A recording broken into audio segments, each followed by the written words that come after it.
என் பேர் ரஞ்சிதா. நாங்கள் ஒரு தொடர்ந்து 2 மாசமா இந்த பைரவர் கோயிலுக்கு வந்துட்டு இருக்கோம். இங்கே பார்த்தீங்கன்னா உள்ள நுழைஞ்ச உடனே 39 அடியில் பைரவர் சிலை அமைக்கப்பட்டிருக்கு. அதுலேருந்து உள்ளே வந்தீங்கன்னா 64 சிலை கோயிலை சுற்றியுமே இருக்குது.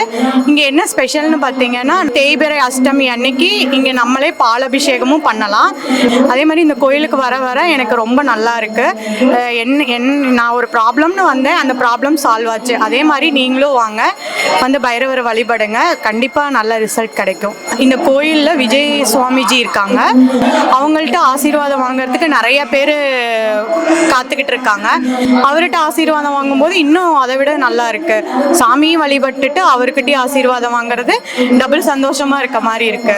அன்னதானம் வழங்குறாங்க. அந்த அன்னதானம் சொல்லப்போனால் ரொம்ப சூப்பராக இருக்கு. நல்ல வயிறு நம்ம சாப்பிட்ற மாதிரி இருக்கு. அது ஒரு இது. அவங்க டெய்லியுமே இந்த அன்னதானம் வந்து வழங்கிட்டு இருக்காங்க. இன்னைக்கு நாளைக்கு அப்படிலாம் இல்லை, டெய்லியுமே அன்னதானம் வழங்குறாங்க. நம்மளால முடிஞ்சா அதுக்கு நன்கொடையும் கொடுத்துட்டு போகலாம். நமது தென்னக காசி பைரவர் திருக்கோவிலில் நாள் முழுவதும் அன்னதானம் நடைபெறுகிறது. பூர்வ ஜென்ம பாவங்கள் நீங்கி உங்கள் பிரார்த்தனைகள் நிறைவேற அன்னதானம் செய்து பைரவர் அருள் பெறுக.